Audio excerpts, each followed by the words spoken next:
नमो ब्रह्मादिभ्यो ब्रह्मविद्या साम्प्रदायकर्तृभ्यो वंश ऋषिभ्यो महाभ्यो नमो गुरुभ्यः सर्वोपप्लवरहित प्रज्ञानघन प्रत्यगर्थो ब्रह्मैवाहमस्मि अहं पदार्थरहितः। ओम सहना भवतु सहनौ भुनक्तु सह वीर्यं करवावहै तेजस्विनावधीतमस्तु मा विद्विषावहै। ओम शांति शांति शांति।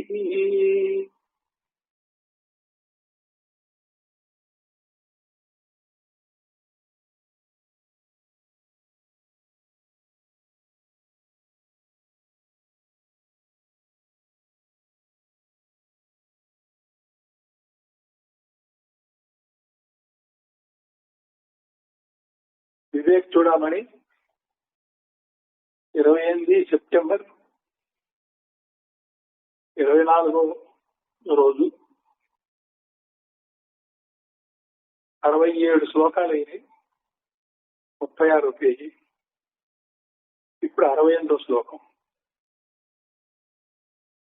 తస్మాత్ సర్వ ప్రయత్నేన భవబంధ విముక్తయే స్వైరేవ యత్న కర్తవ్యో రోగాదాదివ పండితైః. తస్మాత్ సర్వ ప్రయత్నేన భవబంధ విముక్తయే స్వైరేవ యత్న కర్తవ్యో రోగాదాదివ పండితైః. పదవిభజనం. తస్మాత్ సర్వ ప్రయత్నేన భవబంధ విముక్తయే స్వైః ఏవ యత్నః కర్తవ్యః రోగాదౌ ఇవ పండితైః. ఇక తస్మాత్ పై కారణము వలన పండితై జ్ఞానులచే స్వైరేవ తమ చేతనే సర్వ ప్రయత్నేన పూర్తి ప్రయత్నము చేత రోగాద్ యోగాద విన రోగము మొదలగు వాణియందు వలె భవబంధ విముక్తయే సంసార బంధ నాశము కొరకు యత్న దృఢాభ్యాసము కర్తవ్య చేయబడినది. తాత్పర్యం ఇంతకుముందు శ్లోకం చెప్పింది మళ్ళీ కదా చెప్తున్నారు. కొంచెం ముందు చెప్పిన శ్లోకంలో కొన్ని కారణాలు చెప్తారు. అటువంటి కారణాల వల్ల అనగా శ్రవణ మననాదులు బ్రహ్మప్రాప్తికి ముఖ్య సాధనములు అగుట వలన ప్రజ్ఞావంతులు సంసార బంధ నాశనమును చేసుకొనవలనన్న అందులకై తానే దృఢముగా ప్రయత్నించవలను. మీకు మోక్షం కావాలి అని ముముక్షువు అని గురువు దగ్గరికి వచ్చినప్పుడు మీరు శ్రవణ మననాదులు చెయ్యాలి. గురువు చెప్పిన బోధని వినాలి, శ్రవణం చేయాలి, నిర్ణయం చేసుకోవాలి. ఆ నిర్ణయానుసారం ఉండగలగాలి. ఉండాలి అంటే దానికి తగినటువంటి సాధన ముందుగా చెయ్యాలి. సమాధి శక్త సంపత్తి అంతా ఉండాలి, వైరాగ్యం ఉండాలి. నీకు ఏది అనాత్మ ఏది ఆత్మ, ఏది నేను వైరాగ్యంతో వదిలేయాలి, ఏది తపనతో ఇష్టపడి ఉపరతితో ప్రీతిగా నేర్చుకోవాలి అనేది దాన్ని వివేకం అంటాం. ఆత్మ అనాత్మ వివేకం. ఆ వివేకం ఉండాలి. ఇవి లేకుండా జరగదు. ప్రజ్ఞావంతులు అంటే తీవ్రమైనటువంటి పట్టుదలతో ప్రయత్నం చేసేటువంటి వాళ్ళు మూర్ఖంగా పట్టుదలగా చేయటం కాకుండా వివేకంతో పట్టుదలగా చేయటం, వివేకాన్ని, తెలివిని, ఉపాయాన్ని వాడుకోవటం, దాన్ని ప్రజ్ఞావంతులు అంటారు. సంసార బంధనాచరణలు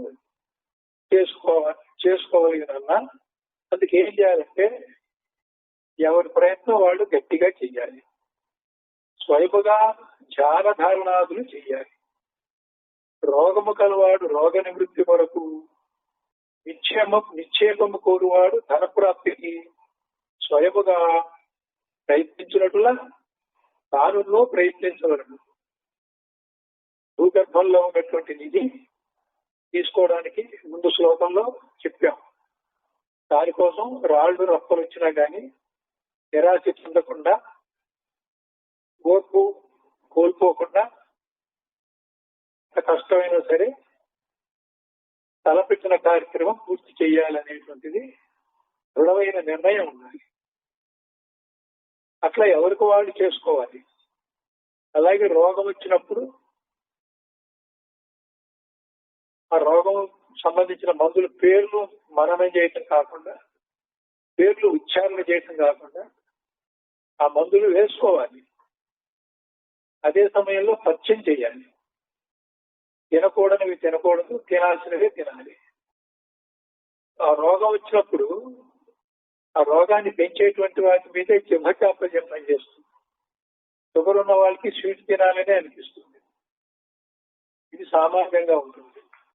పథ్యం అంటే బీపీ ఉంటే ఉప్పు తగ్గించాలి, షుగర్ ఉంటే పంచదార తగ్గించాలి అన్నప్పుడు ఉప్పు లేకుండా తినలేను, చప్పుడు తినలేను, అలాగే నాకు స్వీట్ అంటే ఇష్టము, ఏదో స్వీటు మాత్ర వేసుకుంటూ స్వీట్ వేసుకుంటాలి అనుకుంటారు.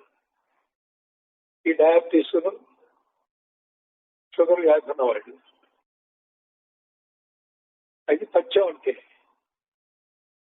ఇక్కడ పథ్యం అంటే సాధనా చతుర్థి సంపత్తి, అదంతా చెయ్యాలి. రెండో పక్క ఆ బ్రహ్మ యొక్క లక్ష్యము, నిర్ణయము, మార్గము, సాధనా పద్ధతులు అన్ని గురువు చేత చెప్పబడ్డప్పుడు శ్రవణం చెయ్యాలి. శ్రవణం చేయాలంటే ముందుగా సాధన చతుర్థి సంపత్తి ఉంటేనే శ్రవణం చేయగలం. లేకపోతే మనసు అటు ఇటు పరిగెడుతుంది. దమము ఉన్నప్పుడే మనసు శ్రద్ధగా ఏకాగ్రతగా పెట్టుకుంటాం. ఆ శమధమాలు శ్రద్ధా సమాధానం లేనప్పుడు శ్రవణం చేయటం సాధ్యం కాదు. అలాగే దేహవాసన, లోకవాసన అంతకుముందు అక్కడ ఏదో తెలుకుడుగా కనెక్షన్ లేకుండా, క్రమబోధ కాకుండా విన్నవన్నీ తీసుకొచ్చి ఆ వాసనతో అదే కదా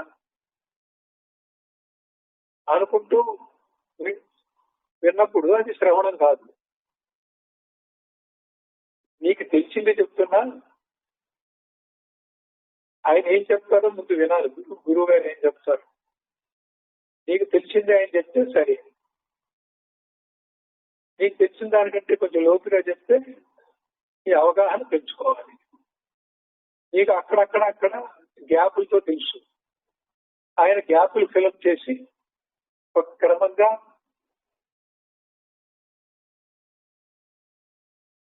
సాధనకి వీలుగా చెప్తారు.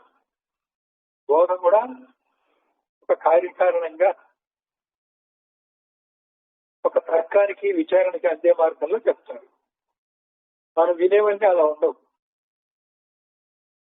కొంతమంది భక్తి గురించి చెప్తారు, కొంతమంది మూఢనమ్మకాలు చెప్తారు. మూఢనమ్మకాలు కాకపోయినా దీపానికి ఒక ఒత్తి పెట్టాలా, 2 ఒత్తులు పెట్టాలా చెప్తారు. మనం అప్పట్లో ఏమనుకుంటున్నా అది కూడా ఆధ్యాత్మికమే అనుకుంటున్నాం. మన పేపర్లో చూశాను, మోపిదేవుల ఆధ్యాత్మిక కోలాహలం. ఏం లేదు, అక్కడ సుబ్రహ్మణ్య స్వామి గుడికి భక్తులంతా వచ్చి దర్శనం చేసుకెళ్లారు. ఎక్కువ మంది జనం వచ్చారు. దానికి కూడా ఆధ్యాత్మిక పేరు పెట్టారు. ఆధ్యాత్మిక ఇచ్చంటే అధిష్టానమైన బ్రహ్మ నేనెవరు అనే దానికి సమన్వయం చేసుకోవడం ఆధ్యాత్మికం అవుతుంది. కానీ పూజలు, పునస్కారాలు, మొక్కుబళ్ళు, కోరికలు, ఆ గుడికి వెళ్తాం, అది కూడా ఆధ్యాత్మికం అని పేపర్లు వేస్తున్నాడు. ఆ పేపర్ రాసేవాడికైనా ఆధ్యాత్మికం అంటే తెలుసో తెలీదు, ఆ వార్త ఇచ్చేవాడికి కూడా తెలుసో తెలీదు. నిజమైన భక్తి అయితే ఆధ్యాత్మికమే. కోరికలతో గుళ్ళకి వెళ్ళేసి కాకి తీరణాలకు వెళ్ళి వచ్చేస్తే అది కూడా ఆధ్యాత్మికం అంటారు. ఇది విమర్శ కోసం కాదు, కానీ ప్రస్తుతం మన ఉద్దేశాలు అలా ఉన్నాయి. దీన్నే శాస్త్రవాసన ఉంటుంది ప్రస్తుతానికి. నేను నీకు తెలిసింది కాస్త పక్కన పెట్టి గురుగారు ఏ విధంగా చెప్తున్నారో చూసి నీకు తెలిసిన దానికి సమన్వయం చేసుకోవాలి. అది తెలిసింది సరిగ్గా లేకపోతే గురువు గారు చెప్పింది స్థిరం చేసుకోవాలి. కొంచెం అనుమానం వస్తే ఆయన ఒక ఫ్లోలో చెప్తూ ఉంటారు. ఒక మాట తుంపులో కాకుండా 2-3 వాక్యాలు కలిసి ఒక అర్థం వచ్చేట్టు, ఒక అవగాహన వచ్చి చెప్తారు. ఆ మధ్యలో మనం జోక్యం చేసుకోకుండా ఆయన చెప్పడం పూర్తయిన తర్వాత వినయంగా ప్రశ్నించి సందేహం తీర్చుకోవాలి. ఈ పద్ధతిలో చేయాలి.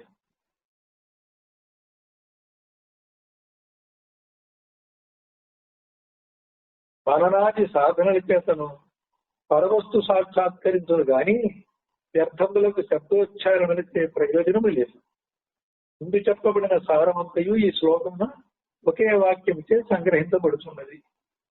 కిందటి శ్లోకంలో తాత్పర్యం 2 పేజీలు చెప్పినా గానీ ఇక్కడ సంగ్రహంగా ఆ 2 ఉదాహరణలే సారాంశం ఏంటంటే, ఎవరికి ఏది కావాలో వాళ్ళు ఆ లక్ష్యము మార్గము సరిగ్గా అర్థం చేసుకొని ఆ రకంగా సాధన చేయడానికి నిన్ను సంసిద్ధపరుచుకోవాలి. సంసిద్ధపరుచుకోవాలంటే పశ్చిమనేటువంటి మాట ద్వారా యమం, శమదమాలు, విషయ సమత్వం ఇవన్నీ ముందుగా సాధించాలి. గురుబోధించడానికి శ్రద్ధ, ఆ లక్ష్యాన్ని చేరాలనేటువంటి ఈ పరిప్రశ్నకి సమాధానంగా వినాలి. ఒక సందేహంతో రావాలి, ఆ గురుబోధంలో సందేహం తీరాలి, అది సమాధానం. ఇదే పనిలో ఉండాలి, ఇదే ఒక తపస్సుగా ఉండాలి. అందుకే పూర్వం గురుకులంలో చేర్చేసి 7-8 సంవత్సరాలు తల్లిదండ్రుల దగ్గర కూడా తప్పకుండా ఆ గురువు గారి తనకి శిక్షణ ఇచ్చేవాళ్ళు. ఇంకా వేరే జాస కానీ వేరే విషయాలు కూడా లేకుండా లేచిన దగ్గర నుంచి బ్రహ్మముహూర్తంలో కొన్ని ప్రార్థనలు, వర్ణాశ్రమ ధర్మాలు ఏమీ లేదు అక్కడ. మూర్ఛమైన వాడు ప్రతివాడు కూడా, సత్యం పలికేవాడు ప్రతివాడు కూడా బ్రాహ్మణుడు ఏం చెప్పి అందరికీ కూడా ఒక గంజం వేసి ఉపనయనం చేసేసి బోధ ప్రారంభించేవాళ్ళు. 7-8 సంవత్సరాలు ఇంటి జోలికి వెళ్లకుండా, విషయాల జోలికి వెళ్లకుండా ఆ గురుగారి ఇచ్చే శిక్షణతోటి, బోధతోటి గడిపేసేవాళ్ళు. ఆ గురువుని, గురుపతిని తల్లిదండ్రులుగా చూసుకునేవాళ్ళు. వాళ్ళు కూడా అంతే ప్రేమతో, వాళ్ళ తల్లిదండ్రులైనా అంత ప్రేమగా చూశారో లేదో కానీ గురుపత్ని, గురువులు వాత్సల్యంతో పుత్రుల కంటే ఎక్కువగా దగ్గర తీసి బోధించేటువంటి క్రమంలో ఒకసారి లాలనగా, ఒకసారి ప్రేమగా, ఒకసారి హెచ్చరికగా, ఒకసారి మందలింపుగా అలా చెప్తూ ఉంటారు. ఏ శిష్యుడికి ఏ టైంలో అతని స్వభావాన్ని బట్టి ఎలా చెప్తే బాగుంటుందనే దాని మీద శిష్యుని మేలు కొరకే ఇన్ని ఉపాయాలతో చెప్తారు. ఒక్కొక్కరికి దండన లేకుండానే అయిపోతుంది. ఒక్కొక్కడు ఏకసంతాగ్రాహి అని ఉంటాడు, ఒకసారి చెప్పగానే అర్థం చేసుకుంటాడు. ఇంకొకడు ద్విసంతాగ్రాహి ఉంటాడు, వాడికి 2 సార్లు చెప్తే గానీ అర్థం కాదు. కాబట్టి కొన్ని పాఠాలు చెప్పి దాన్ని మననం చేసుకోమని చెప్పి అప్పుడు చెప్పేస్తారు. కొన్ని రోజుల పాటు దాన్ని అలాగే అర్థమైనా అవ్వకపోయినా ముందు మననం చేస్తే తర్వాత గురువు గారు ఓ రోజు కూర్చొని వాటి అర్థాలు చెప్పడం. మనకి వేదాంత పదాలు, శాస్త్ర పదాలు అర్థం కావు, వంటపట్టవు. ఒకేసారి శాస్త్ర పదాలతో కనుక బోధిస్తే ముందు ఆ పదంతో మనకి పరిచయం లేని కారణంగా బోధ ఎంత సరళంగా ఉన్నా మనం గుర్తించలేము, గ్రహించలేము. అందుకని ఈ పదాల యొక్క పట్టు, పదాల యొక్క అర్థాలు ముందు చెప్తారు. ఆ చదివేటప్పుడు పద విభజన చెప్తారు. పద విభజనలో ఒక వ్యాకరణం ఉంటుంది. ఉదాహరణకి ఏకమేవ ద్వయం బ్రహ్మ అని ఉంటుంది. స్వాతులకు సంస్కృతం ఒక 2 అంకెలు ఉంటుంది. నిజానికి ఏకమేవా అద్వయం బ్రహ్మ అనాలి. ఇక్కడ అద్వయం. ఇది వ్యాకరణాలంటే సంధులు ఇవన్నీ కూడా చెప్తారు. వ్యతిరేకార్థం రాకుండా సమంగా రావాలని. అలాగే నిరుక్తం అని ఉంటుంది. ప్రతి పదానికి కూడా ఒక లోతైన నిఘంటు అర్థము, ఆధ్యాత్మిక పరిభాష ఉపయోగించే దాని యొక్క సాధనకి, వస్తు నిర్ణయానికి సంబంధించిన అర్థాలు కూడా ఉంటాయి. ఇవన్నీ ముందుగా ట్రైనింగ్ ఇచ్చేసి తర్వాత కానీ బోధ మొదలు పెట్టాలి. ఈలోపు ఆ శిష్యులో తమగుణం, రజగుణం ఏదన్నా ఉంటే అతని చేత కొన్ని సాధనలు చేయించి, కొన్ని గురు సేవ కింద చేయించి, కొన్ని ఆశ్రమ సేవ కింద చేయించి, ఆ గుణాల నుంచి తొందరగా అతను బయటపడేట్టుగా చేసి అప్పుడు బోధ అనేది ప్రారంభిస్తారు.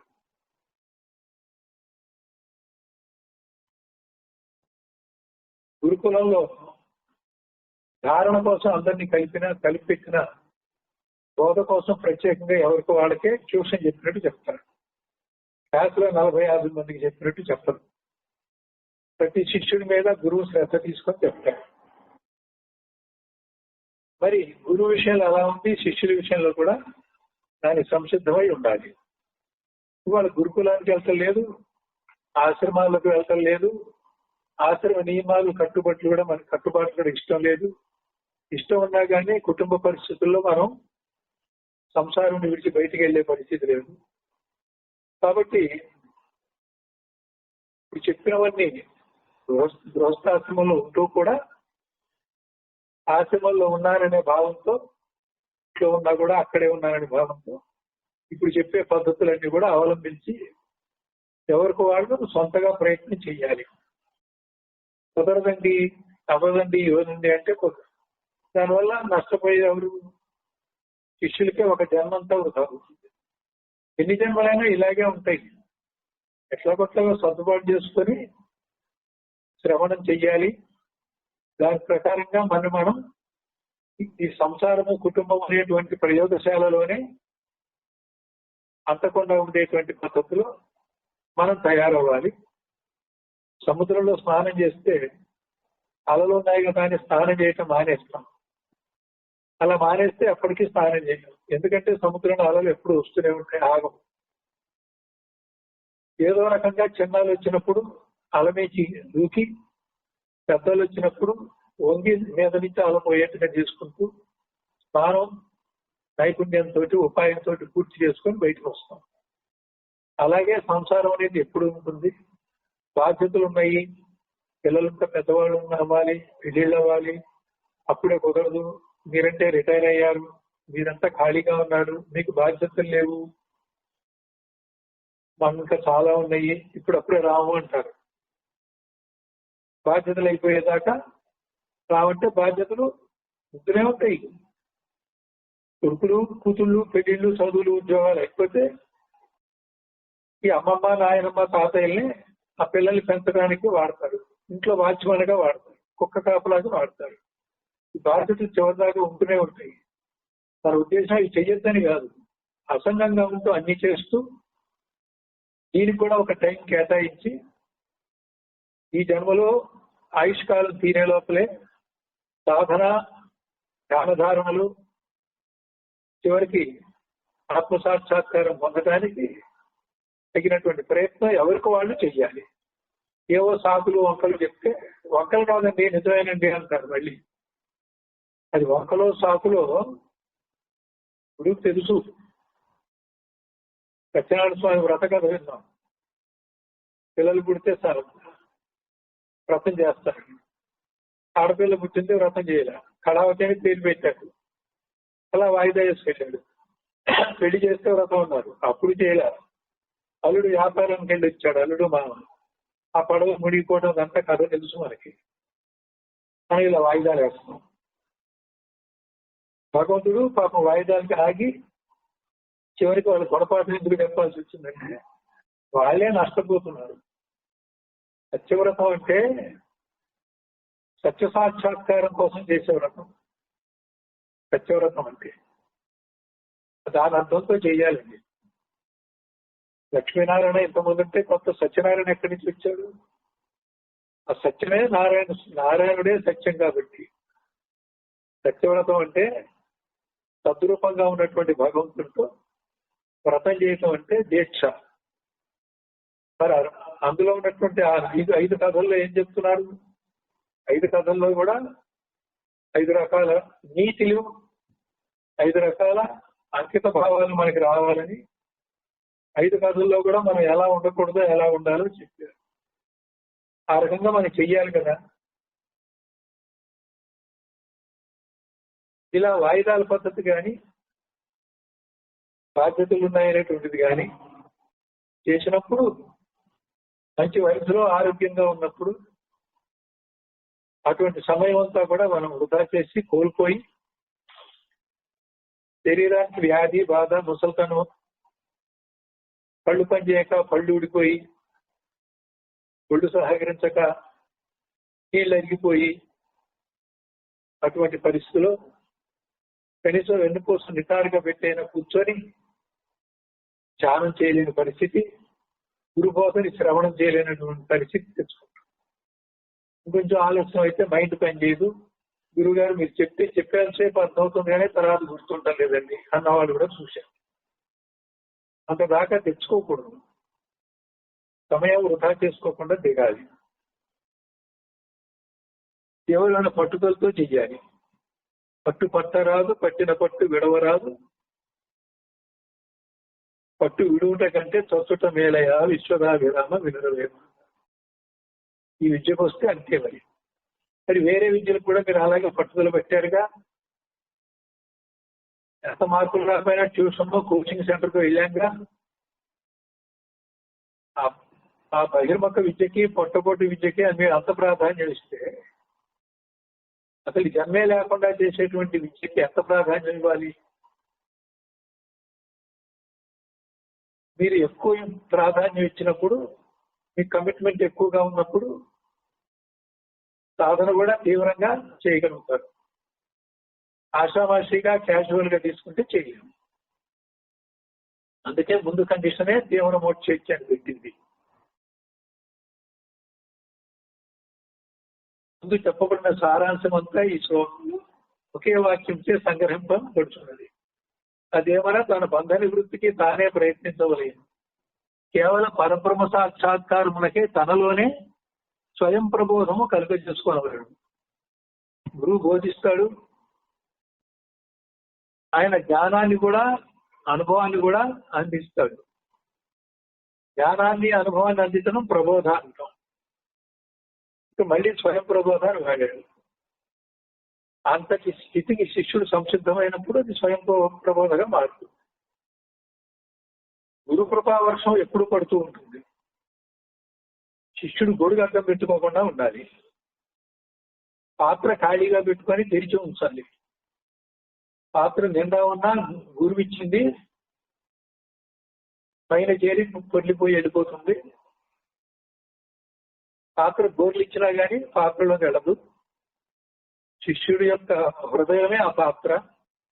శిష్యుని హృదయం ఖాళీ చేయాలి. హృదయ ద్వారాలు తెలుసుకొని ఓపెన్ గా పెట్టాలి. గురుబోధ లోపలికి వెళ్ళిపోయి మీ స్వానుభవానికి చేరేలాగా మనసు కాదు హృదయాన్ని పెట్టాలి. అప్పుడు అది స్వయం ప్రబోధ అవుతుంది. ఇక్కడ అంతా గురువే అన్నప్పటికీ శిష్యుడికి కొన్ని ఏ విధమైన సాధనలో ఏ విధంగా సంసిద్ధం కావాలనేటువంటి షరతుల్ని గట్టిగా చెప్పడం జరిగింది ఈ 2 శ్లోకాల్లో. ఇంతకంటే వేరే ఉపాయం లేదు. శాస్త్రములన్నీ అచ్చోటనే ఏమీ చేయగలరు. శాస్త్రము చేయలేరు, గురువు ఏమి చేయలేరు. అవన్నీ బాహ్యములే. తొట్టతోటకు గురూపదేశము కూడా మార్గము చూపునదే యగును. అయినను దైవానుగ్రహము గురుకృప ఉండిన తన ప్రతిబంధములు తొలగి సులభముగా స్వానుభవ విజ్ఞానవంతుడు. ఇక్కడ 3 కావాలి. సాధన పూర్తయి సంపత్తిగా మారాలి, సమోరజగుణాలు ఉండకూడదు, వాసనాత్రయం ఈషణాత్రయం అడ్డం ఉండకూడదు. ఈషణాత్రయం అంటే ధనేషణ, దారేషణ, పుత్రేషణ. ధనం గురించి, భార్యాబిడ్డల గురించి పెట్టుకున్నప్పుడు శ్రద్ధగా శ్రవణం చేయలేదు. తాత్కాలికంగా అయినా సరే వాటిని ఇంటి దగ్గర వదిలేసి గురువు దగ్గర శ్రద్ధగా శ్రవణం చేయగలిగితే మంచిది. ఈ జ్ఞానం చేత, ఆ గురుకృప చేత ఇంటి దగ్గర కూడా ఆ వ్యామోహం కొన్నాళ్ళకు తగ్గుతుంది క్రమంగా. అంతా ఒక్కసారిగా పోదు. అభ్యాస యోగేన, అభ్యాసం చేస్తూ ఉండగా ఎప్పటికైనా అది సిద్ధిస్తుంది. ఎంత మనం షరతులు చెప్పినా ఒక్క రోజుకి అవ్వవు. అయితే మనం ఈ షరతుల ప్రకారం తీవ్రమైన ప్రయత్నం మాత్రం పట్టు విడవకుండా చెయ్యాలి.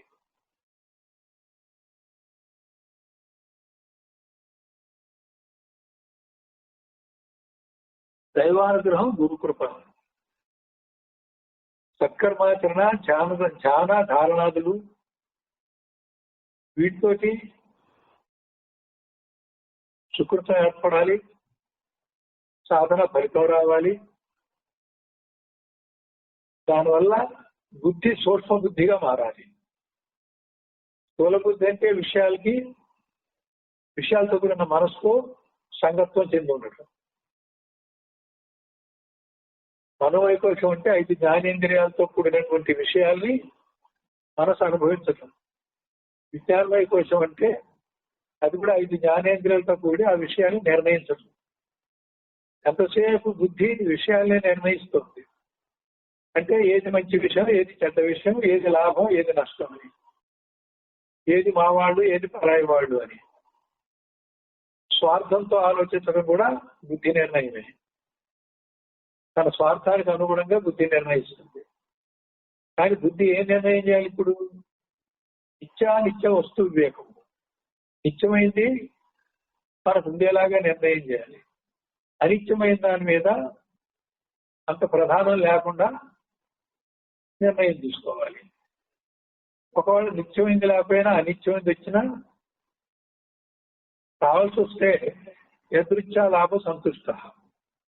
అది కనుక ఒకసారి లాభము సుఖము కలిగించేది వచ్చినప్పటికీ కూడా దాని మీద పొంగిపోకుండా, నష్టం వస్తే కుంగిపోకుండా, ఏ కాలానికి ఏది సంప్రాప్తిస్తే దాంతో ఎప్పుడు కూడా అసంతృప్తి అనేది లేకుండా తృప్తిగానే జీవించాలి.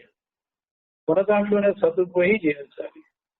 పక్క వాళ్ళతో పోలిక చేసి వాళ్ళకంటే తక్కువలో ఉన్నామని సంపదలో కానీ, భోగంలో కానీ, ఆస్తిలో కానీ, యోగంలో కానీ, వారి కుటుంబంతో సుఖ సంతోషాలతో ఉంది, నేనే రోజు తాగాదా మా ఇంట్లో, ఇలాంటి పోలికలు అనవసరం.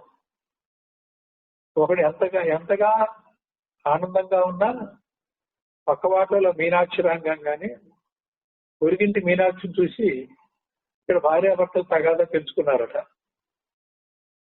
ఆ పొరిగింటి మీనాక్షి రాకముందు వీళ్ళ తగాదా లేకుండా హ్యాపీగా ఉన్నారట. అంటే ఏంటి? ఉండటాన్ని బట్టి సంతోషం కాదు. ఎంత సంతోషం ఉన్నా పక్క వాళ్ళతో పోల్చుకొని మనకి తక్కువ ఉందనుకోవడమే మనకి దుఃఖానికి కారణమైంది. ఇన్ని రకాలుగా సైకలాజికల్ గా కూడా మనకి లేని దుఃఖాన్ని కూడా ఉన్నట్టుగా చూసుకునేటువంటి మనస్తత్వం ఉంటుంది. ఇవన్నీ కూడా ఈ సాధనతో ఇవన్నీ తెలుసుకొని పోవాలి. సాధన అంటే కేవలం శాస్త్ర ప్రకారం చెప్పడం కాదు. అప్పుడప్పుడు ఇటువంటి ఉదాహరణలు కూడా చెప్తే మనం ఎలా ఉన్నామో ఏం చేస్తున్నామో తెలుస్తుంది. పూర్వం ఇవన్నీ నీతిగానే చెప్పేవాళ్ళు. ఏ కథలైనా, ఏ నాటకాలైనా, ఏ సినిమాలైనా రాను రాను నీతులు చెప్పడం పోయింది. చివరికి సుఖాంతం అయిపోయి ధర్మమే గెలిచేట్టుగా ఉండేవి. ఇవాళ అలా లేవు. కాబట్టి పర్వాలేదు, చూడక్కర్లేదు, చూసినా ఎలా ఉండకూడదో నేర్చుకో. పాత సినిమాల్లో ఎలా ఉండాలో నేర్చుకున్నాం, ఇప్పుడు ఎలా ఉండకూడదో నేర్చుకుంటాం. దత్తాత్రేయులకి 25 మంది గురువులు అంటే ఒక గురువు భూదేవి ఎంత ఓర్పుతో ఉండాలో చెప్తోంది. ఇంకొకటి ఎలా ఉండకూడదు. సాలెపురుగు ఉంది, గూడు కట్టి తాను కట్టిన గూడులో తానే ఇరుక్కుపోయింది, బంధించబడి చచ్చిపోయింది. కాబట్టి మన బంధానికి మనమే కారణం అనేది అక్కడ కూడా ఒక సందేశం ఉంది. మనకి ప్రకృతి కొన్ని అనుకూలంగా కొన్ని వ్యతిరేకంగా ఉంటే, వ్యతిరేకంగా ఉన్నవి అలా ఉండకూడదని, అనుకూలంగా ఉన్న అలా ఉండాలని ఒక గుణపాఠం నేర్చుకోవాలి. అది మన చేతిలో ఉంది. సమాజం చెడగొట్టడం కాదు, ఇంకోళ్ళు ఎవరో చెడగొట్టడం కాదు. మన పిల్లల్ని స్నేహితులు చెడగొట్టారంటారు. మన బంగారం మంచిది అయితే ఎవరు చెడగొట్టరు. అయినా మన పిల్లలకు మనమే ఇంట్లో ట్రైనింగ్ ఇవ్వాలి. బయటికి వెళ్తే ఎలా ఉండాలో చెప్పాలి. చెప్తే చెయ్యరు, మనం కూడా ఆచరించి ఇంట్లో నడవడిక ఒక పద్ధతిలో, ఒక క్రమశిక్షణలో న్యాయంగా ధర్మంగా ఉండేలాగా, పరోపకారం చేసేలాగా, దయా కరుణలు చూపించేలాగా పెంచాలి. అవి మొక్క వంగందే మానే వంగునా అన్నాడు. చిన్నప్పటి నుంచే నేర్చుకోవాలి. సరే ఇప్పుడు లేరు, ఉన్నట్టుండి వచ్చాం, తీవ్ర చర్చతో వచ్చాం. మనకేమున్నాయో ఒకసారి పరిశీలించుకొని మనం మార్పు చేసుకొని దిగాలి. ఇక్కడ ఈ 2 శ్లోకాల్లో కూడా వాటి మీదే నొక్కి చెప్తున్నారు. ఈశ్వరానుగ్రహం ఎట్లా వస్తుందంటే, భక్తి యోగం, సాధారణ భక్తి యోగంగా మారినప్పుడు ఈశ్వరానుగ్రహం వస్తుంది. ఈశ్వరుడే ఒక గురువు దగ్గరికి నేను చేరుస్తాడు. గురు శుశ్రూషతో, తీవ్ర మోక్షేచ్ఛతో గురువుని ఇంటా గంట దంట పెట్టి నువ్వు వెంబడించినప్పుడు గురు కృపకి నువ్వే ప్రయత్నం చేయాలి. ఎందుకంటే గురువు నిర్వికల్పంగా, పక్షపాత రహితంగా ఉంటాడు. కాబట్టి గురు కృప కలిగేలాగా నీ ప్రవర్తన ఉంటే ఆ నిర్వికల్ప స్థితి నుంచి శిష్యుని యొక్క ఆర్తికి సంతోషించి మేల్కొని శిష్యుడి మీద కృప చూపించడం ద్వారా ఆ శిష్యుడు ఉపరతి పొందుతాడు. ఆ ఉపరతే శ్రద్ధకి, సమాధానానికి ఉపయోగపడుతుంది. కాబట్టి ఈశ్వరానుగ్రహము, గురుకృప రెండు ఉండాలి. ఈశ్వరానుగ్రహం అంటే ఎలా ఉంటుంది? ఇంట్లో పరిస్థితులు వ్యతిరేకంగా ఉన్నా ఈశ్వరానుగ్రహం ఉన్న వాళ్ళకి, ఇంట్లో వాళ్ళు కూడా నిన్ను గురుగారి దగ్గర విద్య నేర్చుకోవడానికి టైం లేకపోయినా నీకు ఇబ్బంది లేకుండా నీకు సౌకర్యాన్ని, టైంని కలిగజేసేట్టుగా సహకరిస్తారు, ప్రోత్సహిస్తారు. వెళ్ళటానికి వీల్లేదని భర్త భార్యని గురువు లేరు, ఎవరు లేరు, ఎక్కడికి వెళ్ళటానికి వీల్లేదంటే అలాంటి శిష్యులు కూడా చూశా. ఫోన్లో చెప్పడానికి కూడా ఒప్పుకోవాలి ఒక గురువు గారి, ఒక శిష్యుడికి తన భర్త. అలాంటి దారుణమైనటువంటి శిష్యులు కూడా చూశారు. వాళ్ళతో పోల్చుకుంటే మనం ఎంతో అదృష్టవంతున్నాం. మనకు కొంచెం స్వేచ్ఛ ఉంది, వినగలుగుతున్నాం, చేయగలుగుతున్నాం. ఇటువంటి స్వేచ్ఛ ఇంకో జన్మకు వస్తుందో రాదు. ఇప్పుడు వచ్చిన దాన్ని మనం సద్వినియోగం చేసుకుంటే మంచిది కదా. ఇన్ని ఉండాలి: సుకృతము, ఈశ్వరానుగ్రహము, గురుకృప. ఉన్నప్పుడు నువ్వు కొంత చేస్తే ఈశ్వరానుగ్రహం వల్ల, గురుకృప వల్ల కూడా మరికొంత నీకు నీ సాధన ఫలితాలు అందటం, అవరోధాలు తొలగడం కూడా జరుగుతాయి. అప్పుడు ఏమవుతుంది అంటే సులభంగా స్వానుభవ విజ్ఞానవంతుడగును. ఎలా అవుతాడు? ధ్యానధారణలు, శ్రవణమైన నిధిధ్యాసలు జరగాలి, అప్పుడు అవుతుంది. 69వ శ్లోకం. యస్తత్స్వయాజ్యకృత ప్రశ్నో వరీయాం శాస్త్రవిన్మతః సూత్రప్రాయో నిగూఢార్థో జ్ఞాతవ్యచ్చ ముముక్షుభిః. యస్త్వయా అజ్యకృతః ప్రశ్నో వరీయాం శాస్త్రవిన్మతః సూత్రప్రాయో నిగూఢార్థో జ్ఞాతవ్యచ్చ ముముక్షుభిః యః త్వయా అద్య కృతః ప్రశ్న వరీయాన్ శాస్త్రవిన్మతః సూత్రప్రాయః నిగూఢార్థః జ్ఞాతవ్యః చ ముముక్షుభిః. టీక. అద్య ఇప్పుడు, త్వయా నీ చేత, కృతః చేయబడిన, ప్రశ్న వకియాన్ శ్రేష్టమైనది, శాస్త్ర విన్మత శాస్త్రజ్ఞులకు సమ్మతమైనది, నిగూఢార్థ రహస్యార్థము కలది, ముముక్షుభి మోక్షేచ్ఛ కలవారి చేత, జ్ఞాతవ్యచ్చ అవశ్యము తెలియదగినది. తాత్పర్యం. గురువు శిష్యుని ప్రశ్నను ప్రశంసించుతున్నాడు. ఇందుచే శిష్యుడు మహాప్రజ్ఞావంతుడకును సంసార తాపతప్తుడై యథార్థ జిజ్ఞాసుగా ఉండవలేను అని తెలుపబడుతున్నది. పై శ్లోకంలో చెప్పినట్టుగా శిష్యుడు ఉన్నాడు. అటువంటి శిష్యుడే గురువు దగ్గరికి వచ్చి ప్రార్థించాడు. అందుకే అతన్ని ప్రియ శిష్య అన్నాడు ముందు, తర్వాత ఓ శిష్యుడా అన్నాడు. ఆ శ్లోకాల్లో మనం విన్నాం. ఆ గురువు ఆ శిష్యుడితోటి ప్రసన్నమయ్యాడు. అంటే నిర్వికల్ప స్థితిలో ఉన్న గురువుని శిష్యుడు ప్రసన్నం చేసుకున్నప్పుడు సగుణంగా మారుతాడు. కాబట్టి శ్రీ సద్గురువు అన్నాడు. శ్రీ ఉండటం చేత సగుణంగా మారి శిష్యుడికి అందుబాటు అయ్యాడు. అందుబాటు అయినప్పుడు అంత ఆర్తితో, అంత తీవ్ర మోక్షేచ్ఛతో గురువుని ప్రసన్నం చేసుకున్నాడు. అంటే శిష్యుడు ఎంతో గొప్పవాడై ఉండాలి. అతను వేసే ప్రశ్న కూడా చాలా ఆధ్యాత్మిక పరమైనది అయి ఉండాలి. ఈశ్వరుని మేల్కొల్పాలి అంటే కోరికలతో కూడా మేల్కొల్పవచ్చు.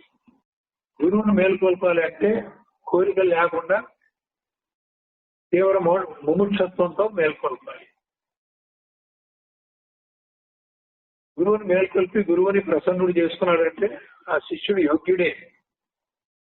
కాబట్టి అటువంటి శిష్యుడిని గురువు గారు ఇక్కడ మెచ్చుకుంటున్నారు, ప్రశంసిస్తున్నారు. శిష్య, నీవు చేసిన ప్రశ్న చాలా శ్రేష్టమైనది, కొనియాడదగినది, అయ్యది శాస్త్రజ్ఞులకు సమ్మతమైనది. ఇక్కడ శాస్త్రజ్ఞులు అంటే సైంటిస్టులు కాదు, వేదాంత శాస్త్ర అజ్ఞులు. శాస్త్ర జ్ఞ అంటే తెలిసిన వాళ్ళు, శాస్త్రజ్ఞులు అంటే వేదాంత శాస్త్రం తెలిసిన వాళ్ళు, తత్వజ్ఞులు అంటే తత్వం తెలిసిన వాళ్ళు. సూత్రప్రాయమైనది. సూత్రము అనగా అల్పాక్షరములు కలిగి సందేహరహితమై సారభూతమై నిర్దుష్టమై ఉన్నది. శాస్త్రజ్ఞులకు సమ్మతమైందంటే ఈ ప్రశ్న వేదాంత శాస్త్రానికి సంబంధించి ఆ శాస్త్రాన్ని బట్టి ఒక జవాబు చెప్పడానికి వీలైనటువంటి ప్రశ్న వేశాం. అడ్డదిడ్డంగా వేయలేదు. ప్రశ్న వేసేది శిష్యుడు అజ్ఞానంలో వేసినా తను కోరేటువంటి కోరిక శ్రేష్టమైనది, మోక్షానికి ఆత్మజ్ఞానానికి సంబంధించింది, శాస్త్ర సమ్మతమైనది, అలాగే సూత్రప్రాయమైనది. సూత్రం అంటే ఏంటి? ఇక్కడ ఇచ్చాడు నిర్వచనం. తక్కువ అక్షరాలతో ఎటువంటి సందేహం తలెత్తకుండా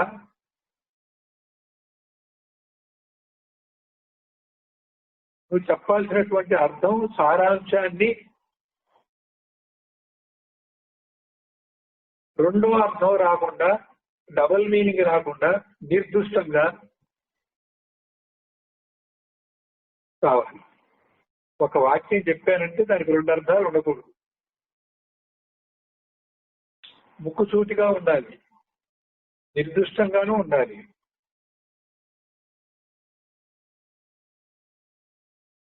ఆ సారాంశం కోరిన కోరికకి జవాబుగా క్లుప్తంగా ఉండాలి. సారం లేనిది కాదు. ప్రశ్నకి తగినటువంటి జవాబు ఉండాలి. బీటింగ్ అరౌండ్ ది బుష్ అంటారు. పాము కనుక అక్కడ ఉంటే పొదను కొడితే పాము తాగదు. ఈ ప్రశ్నకి జవాబు అలా ఉండకూడదు. ప్రశ్నకి సందేహం తీరేలాగా ఉండాలి జవాబు. సందేహరహితంగా, సందేహం తీర్చేదిగా, నిర్దిష్టంగా ఉండాలి. పైగా తక్కువ అక్షరాలతో ఎక్కువ అర్థం వచ్చేది ఉండాలి. అపార్థం రాకుండా ఉండాలి, విపరీతార్థం రాకుండా ఉండాలి, ద్వంద్వార్థం రాకుండా ఉండాలి. నిర్ణయంగా, నిర్దిష్టంగా, సందేహం తీర్చేదిగా, కొత్త సందేహం పుట్టించేదిగా ఉండకూడదు. ఎన్ని షరతులు ఉన్నాయి చూడండి. ఈ సూత్రమే బ్రహ్మ గురించి చెప్పామనుకో, అవి బ్రహ్మసూత్రాలు. ఇక్కడ చెప్పిన నిర్వచనం బ్రహ్మసూత్రాల్లో ఉంది. బ్రహ్మసూత్రాలు ఉపోద్ఘాతంలోనే బ్రహ్మసూత్రం అంటే ఏమిటి, ముందు సూత్రము అంటే అల్ప అక్షరాలతో సారవంతమైన అర్థము, సందేహరహితముగా, నిర్దిష్టంగా, కొత్త సందేహం పుట్టించకుండా, అపార్థాలు కాకుండా, ద్వంద్వార్థాలు తోచకుండా ఉండేలాగా ఏదైతే చెప్తామో దాన్ని సూత్రము అన్నాడు. ప్రపంచంలో కూడా ఏ సూత్రాలు చెప్పినా అలాగే చెప్పాలి. జామెట్రీలో కూడా సూత్రాలు, ఉపపత్తులు ఉంటాయి. అంటే ఒక సిద్ధాంతం, ఒక సిద్ధాంతం. అలాగే ఇక్కడ వేద శాస్త్రాల్లో కూడా వ్యాసులు, బాదరాయణుడు అనేటువంటి పేరుతో ఉన్న వ్యాసుల వారు బ్రహ్మసూత్రాలు రచించారు. ఆ బ్రహ్మసూత్రాలకి చెప్పిన సూత్రం అనేటువంటిది ఏదో అది బ్రహ్మ విషయంగా చెప్పినప్పుడు అది బ్రహ్మసూత్రం. లోక విషయంగా కూడా ఇలాగే చెప్పాలి. ఒక జడ్జిమెంట్ ఇచ్చారంటే కోర్టులు దాన్ని 2 రకాల అర్థం గురించి వచ్చేట్టుగా ఇవ్వకూడదు. శిక్ష వేయడం అంటే శిక్ష వేసే అర్థంతోనే ఉండాలి.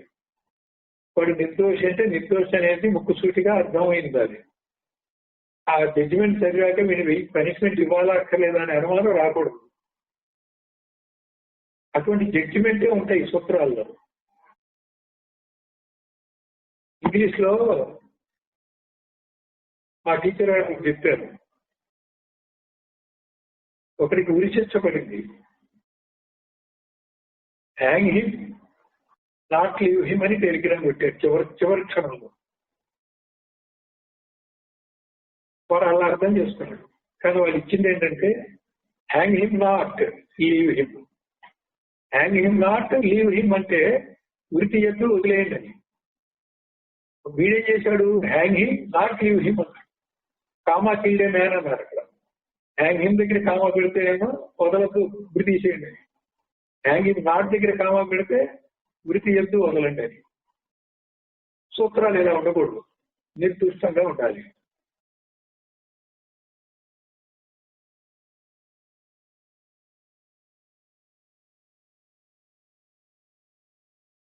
సూత్రమన అల్పాక్షరములు కలిగి సందేహరహితమై సారభూతమై నిర్దిష్టమై ఉంటున్నది. ఇటు సూత్ర లక్షణము నీ ప్రశ్నలు ఎంతగానో కొసగి ఉన్నది. ఇకను అది గూఢార్థము కలది. వేదములలో మూర్ఛోకు వాడు ఎటుల ప్రశ్నించవలేనో, ఎటుల ప్రశ్నించవాలని తెలిపి ఉన్నారు. నీవు కూడా అదే అర్థంతో అలాగే ప్రశ్నించావు. ఇక నీవు కావించిన ప్రశ్న మోక్షించగలవారు అనదగు, మోక్షించగలవారు అందరూ అవశ్యము తెలుసుకున్నారు. ఈ శిష్యుడు వేసినటువంటి ప్రశ్న ఆ ఒక్క శిష్యుడికే కాకుండా మిగతా వాళ్ళందరూ కూడా వినబడ్డది దాని సమాధానం. అనగా నీ ప్రశ్నను బాగుగా విమర్శించిన అది మోక్షకాముకులకు దారి చూపునదై ఉన్నది. ఇటువంటి ప్రశ్ననే పరిప్రశ్న అంటారు. చూసారా, పరిప్రశ్న అంటే ఇలా ఉండాలి. గురువు చెప్పేదేమో బ్రహ్మసూత్రాలు చెప్పినట్టుగా నిర్దిష్టంగా, సందేహరహితంగా, అపార్థం లేకుండా, శ్లేష లేకుండా చెప్పాలి. విపరీతార్థం రాకుండా చెప్పాలి, వ్యతిరేకార్థం రాకుండా చెప్పాలి. నువ్వు ఏం చెప్పదలుచుకున్నావు దాని సారాంశం తెలియాలి. ఇక్కడ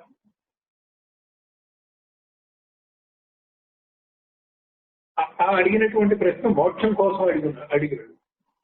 ఆ మోక్షానికి కావాల్సినటువంటి ప్రశ్నల్లో కొంత అనుబంధ ప్రశ్నలు కూడా వేయచ్చు. ఇవన్నిటినీ కూడా మామూలు ప్రశ్న అంటారు, పరిప్రశ్న అంటారు. నువ్వు వేసిన ప్రశ్న మోక్షకాములు అందరికీ కూడా దారి చూపేదిగా ఉంది. ఈ ప్రకారం శిష్య ప్రశ్నను ప్రశంసించే మహానుభావుల దగ్గర ఏదో కొన్ని వేదాంత యుక్తులు కూడబెట్టి ప్రశ్నించకూడదు అని, నిజముగా తాను ఆత్ముడై జిజ్ఞాసుడై ప్రశ్నించవలేను అని విషయం ఇక్కడ స్ఫుటంగా చెప్తున్నారు. గురువుగారు దొరికారు కాబట్టి ఏదో ఒక ప్రశ్న వేయండి, అప్పటికప్పుడు చదువుకొని అంతమంది ఎవరో పండితుల దగ్గర విన్నది ఎవరు వేసిన ప్రశ్న గుర్తు తెచ్చుకొని మళ్ళీ ఆ ప్రశ్న అక్కడ వేయటం, ఒంటరిగా వేయటం, గురువుకి తెలుసో తెలీదో అడుగుదామని వేయటం, గురువుని పరీక్ష పెడతామని వేయటం, జిజ్ఞాస లేకుండా వేయటం. అట్లాంటప్పుడు అది పరిప్రశ్న కాదు. పరిప్రశ్న అంటే ఏదో ఇక్కడ చెప్పారు. ఎక్కడో మహానుభావుల దగ్గర ఎక్కడో ఉపన్యాసంలో ఎవరో ఏదో చెప్తే ఆ ప్రశ్న బాగా అక్కడ బాగుంది కదా అని ఎక్కడో నోట్స్ లో కాగితం మీద రాసుకొచ్చి గురుగారికి ప్రశ్న వేయాలి కదా అని మళ్ళీ జేబులో ఒక కాగితం తీసి ఆ ప్రశ్న వేయటం కాదు. నీకు నిజంగా ఆసక్తి ఉందా, నీకు నిజంగా సందేహం ఉందా, ఆ సందేహం తీరితే నీ సాధన ముందుకెళ్తుందా, నీ సాధనలో చిక్కు వీడుతుందా, అట్లా అయితేనే నువ్వు ఆ ప్రశ్న వేస్తే అది పరిప్రశ్న. 70వ శ్లోకం. శృణుష్వా వహితో విద్వన్ యన్మయా సముదీర్యతే తదేతచ్ఛృణాత్ తజ్జో భవబంధాద్ విమోక్షసే. శృణుష్వా వహితో విద్వన్ యన్మయా సముదీర్యతే తదేచ్ఛ్రవణాత్ సజ్జో భవబంధాత్ విమోక్ష్యసే. శృణుష్వ అవహితః విద్వన్ యత్ మయా సముదీర్యతే తత్ ఏతచ్ఛ్రవణాత్ సజ్జః భవబంధాత్ విమోక్షసే. టీకా. హే విద్వన్, ఓ పండితుడా, యత్ ఏది మయా నా చేత సముదీర్యతే చెప్పబడుతున్నదో తత్ దానిని అవహిత సన్ సావధానుండవై శృణుష్వ వినుమా. ఏతశ్రవణాత్ ఆ వాక్యం ఆ విధంగా శ్రవణం చేయటం వలన సజ్జః ఈ క్షణం ముందే భవబంధనాత్ సంసార బంధము వలన విమోక్షసే విడువబడుతున్నావు. గురువు గారు అక్కడ ప్రశ్నించాడు పై శ్లోకంలో. ఈ శ్లోకంలో ఏం చెప్తున్నాడంటే, నేను చెప్పేది ఏదైతే ఉన్నదో దాన్ని నువ్వు జాగ్రత్తగా విని ఆ వాక్యం వినటం వల్ల ఈ క్షణమునందే నీ సంసార బంధం నుంచి విడుదలవుతావు, నీకు మోక్షం కలుగుతుంది. చూసండి, పరిప్రశ్న ఉంటే, జిజ్ఞాస ఉంటే, ఆస్తులుగా ఉంటే, గురువు చెప్పిన వాక్యాన్ని స్వీకరిస్తే ఆ వాక్యంతో ఉన్నటువంటి గురువు శక్తిపాతం కూడా నీ మీద వర్షించినప్పుడు ఇప్పటికిప్పుడే ఎంత కష్టపడ్డా కూడా సాధనతో బయటపడలేక ఫలితం పొందలేకపోయినా ఆ గురువు యొక్క కరుణ, కృప, ఆ శక్తి నీ మీద ప్రసరించేసరికి వెంటనే సంసార బంధం నుంచి విడుదలై వెంటనే ఆ క్షణంలోనే ముక్తి పొందుతావు.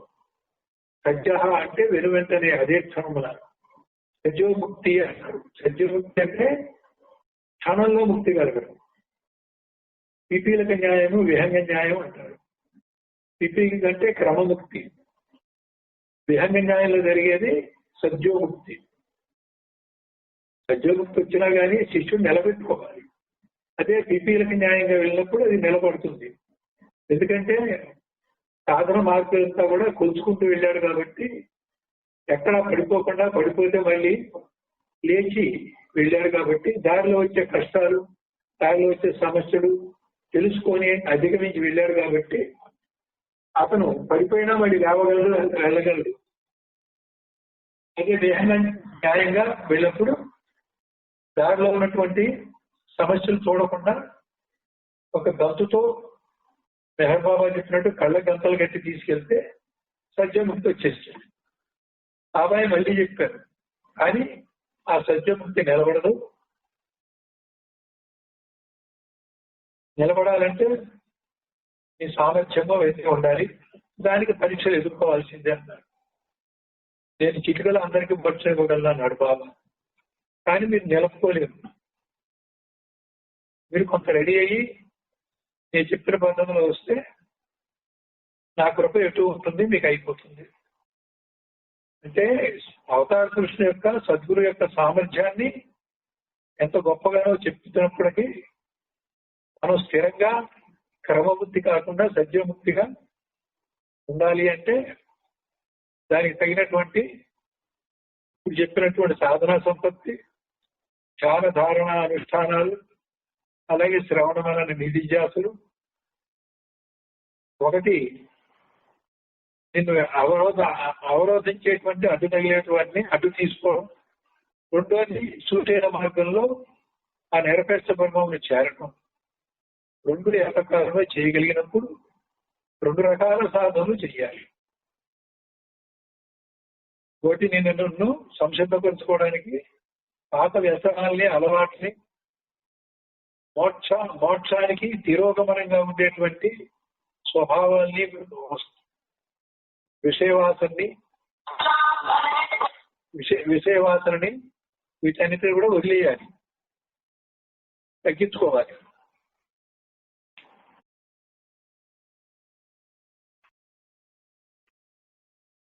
తాత్పర్యం, గురువు శిష్యుని శ్రవణాసక్తునిగా చేయుతూ ధైర్యవంతునిగా చేయుతున్నాడు. చిటికలో మోక్షం వస్తుందంటే నిజంగా వస్తుందని కాదు, వస్తుంది. అంత సమర్థుడే గురువు. గురువే అబద్ధం చెప్పడు. అయితే కొన్ని షరతులు అక్కడ ఉన్నాయి కాబట్టి TNC apply, terms and conditions apply. అది అయినప్పుడు అది కరెక్టే. గురుకా సామర్థ్యం ఉంది, సత్యముక్తి క్షణకాలంలో ఇవ్వగలడు. నేను చెప్పినట్టు మెహర్ బాబా చెప్పినట్టు ఇవ్వగలరు. ఇలా ఎందుకు చెప్పారంటే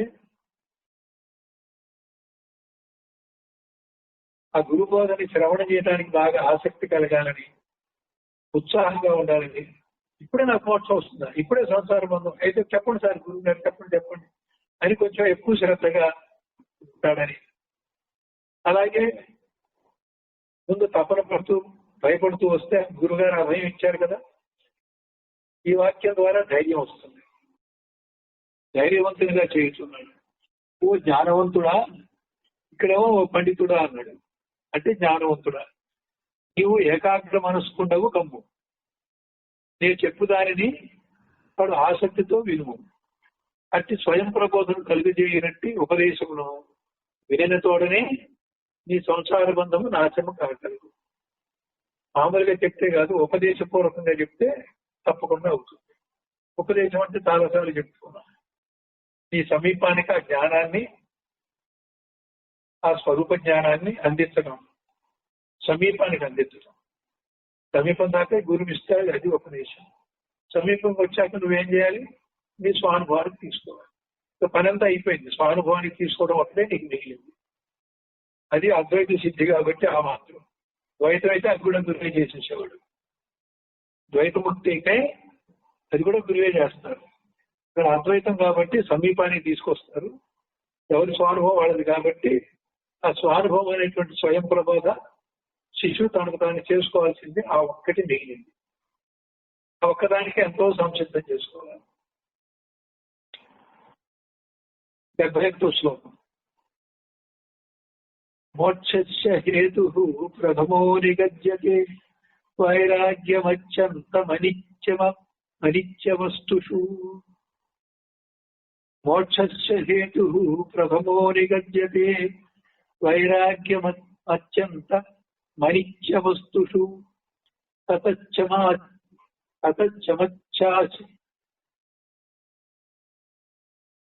ततच्चमच्चापि दमस्तितिच्छा न्यासः प्रसक्ता अखिल कर्मणां वृषम् अतच्चमच्चापि दमस्तितिच्छा न्यासः प्रसक्ता अखिल कर्मणां वृषम्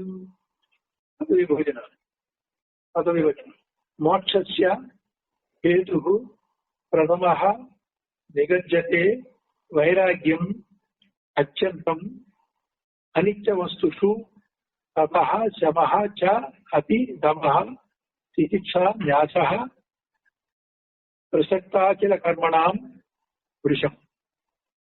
टीका अनित्य वस्तुవు ప్రపంచ వస్తువు యందు అత్యంతం మిక్కిలి వైరాగ్యం విరక్తి మోక్షమునకు ప్రథమ మొదటిదియగు హేతు కారణముగా నిగజ్యతే చెప్పబడుచున్నది. అతః తరువాత ప్రవక్తాఖిల కర్మణాం ప్రసక్త సంబంధించిన అఖిల సమస్తములైన కర్మణాం కర్మల యొక్క వృషం మిక్కిలి న్యాస త్యాగము దమః బహిరింద్రియ నిగ్రహము తితిక్షౌ సహనము కర్మచ్ఛ అపి అంతరింద్రియ నిగ్రహము కారణములు. సమాధి శక్త సంపత్తి చెప్తున్నారు ఇక్కడ. గురువు శిష్యునికి సంసార విముక్తి మార్గమును బోధించుతున్నాడు. నశించు స్వభావము గల ప్రాపంచిక విషయములందు అత్యంత నిరాశారూపమైన వైరాగ్యము మోక్షమునకు మొదటి కారణం. నిరాశ అంటే మీరు ఆశ నిరాశ అనేటువంటి అర్థం పెట్టుకోండి. అంతా నిరాశేనా అని పాడతాం. అంటే ఆశ నువ్వు ఆశించేది దక్కకపోతే నిరాశ అనే అర్థం నువ్వు లోకంగా వాడుతున్నాం. కానీ వ్యవహారంలో నిరాశ అంటే ఏంటంటే ఆశ లేకుండా. నిరాశ అంటే ఆశ లేకుండా. నిరహంకారం అంటే అహంకారం లేకుండా.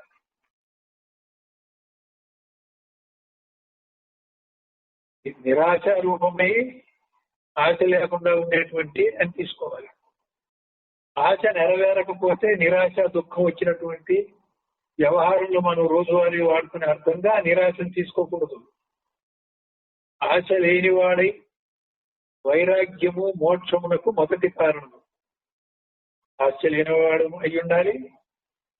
విరాగము అంటే దేని మీద రాగం ఉండకూడదు. మోక్షానికి ఈ రెండు ముఖ్యం. తర్వాత మోక్షమునకు ప్రతిబంధకము కల్పించేటువంటి సమస్త కర్మలను వదలుట. కర్మ చేస్తున్నంతసేపు కర్మ ఫలితమే వస్తుంది కానీ మోక్షం రాదు. మోక్షం కావాలంటే కర్మ ఫలితాలు వచ్చేటువంటి కర్మ చేయకూడదు. కర్మ చేయకుండా ఎలా కుదురుతుంది అంటే కర్మలో అకర్మం చూస్తూ చెయ్యాలి. లేదు కర్మ చేసి చేయని వాడిగా కర్మ సన్యాసంగా చెయ్యాలి. లేదు నిష్కామ కర్మగా చెయ్యాలి. ఏం చేసినా కర్మ అంటకుండా చేయటం అనేది కర్మయోగం.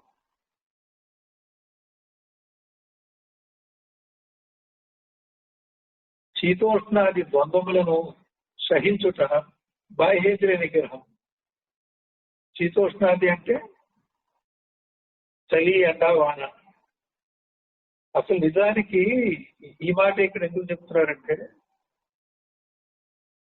మానవులకు కానీ జంతువులకు కానీ మన శరీరం పంచభూతాలతో ఏర్పడింది ఏదైతే ఉన్నదో ఈ శరీరం ఏర్పడిన ముందు ఏ పంచభూతాలు అయితే బాహ్యంగా ఉన్నాయో ఒక ప్రత్యేకమైన పరిస్థితిలో పంచీకరణగా ఏర్పడినటువంటి ఈ దేహము అపంచీకృత భూతాల చేత సమన్వయం లేక బాధించబడుతుంది. శరీరంలో కూడా ఒక ఉష్ణోగ్రత ఉంది, బయట కూడా ఉష్ణోగ్రత ఉంది. తక్కువ ఉష్ణోగ్రత అయితే చలించి తట్టుకోలేము. ఎక్కువ ఉష్ణోగ్రత అయితే వడగాలి వచ్చి శ్వాస వచ్చి పడిపోతాం. గాలి లేకపోతే ఉక్కిరి బిక్కిరి అవుతాం. ఎక్కువ గాలి ఉంటే శ్వాస వచ్చి పడిపోతాం. అలాగే నీళ్లు వరదలు వచ్చినా చేసినా మునిగిపోయినా నీళ్లు ప్రాణాధారం అయినప్పటికీ అంటే బయట ఉన్న పంచభూతాలు నీకు నీ శరీరానికి తగ్గట్టుగా ఒక సమీపంగా ఉండేటువంటి పద్ధతి ఉంటే బాగుంటుంది. ఇంకోసారి సుఖంగా ఉంటుంది, ఇంకోసారి అది బాధ పెడతాయి. అసలు మానవుడికి చలి ఎండవానం ఒకటే ముఖ్యం. శరీరానికి అది మనకి శరీరం ధరించి శరీరానుసారంగా ఉండటం వల్ల, శరీరం ధరించడం వల్ల శరీరానికి ప్రతి ఒక్కరికి కూడా ఉన్నటువంటి బాధ చలి ఎండవానం. బయట ఉన్న పంచభూతాలకి పంచభూతాల యొక్క పంచీకరణతో తయారైన శరీరానికి కొంచెం భేదాలు ఉండేసరికి తక్కువ భేదాలు సహిస్తుంది, ఎక్కువ భేదాలు సహించలేదు. శరీర ఉష్ణోగ్రత 98.4 ఉంటే పర్వాలేదు. ఎప్పుడన్నా 96 పడిపోయినా కానీ బతుకుతాం. అంతకంటే తక్కువైతే చల్లపడి చనిపోతాం. అలాగే 105, 106 డిగ్రీలు కూడా జ్వరం వస్తుంది, కాస్త పట్టుకుంటున్నాం. 110, 112 వస్తే చనిపోతాం. ప్రతిదీ కూడా బయట పంచభూతాలకి శరీరంలో పంచీకృతమైన పంచభూతాలకి కొంచెం వ్యత్యాసం ఏదైనా వచ్చినప్పుడు తక్కువ వ్యత్యాసం తట్టుకుంటుంది, ఎక్కువ వ్యత్యాసం ఉన్నప్పుడు తట్టుకోలేదు. ఒక్కోసారి దానికి వ్యత్యాసం లేనప్పుడు, సమన్వయం అయినప్పుడు అది సుఖం అనుభవిస్తుంది.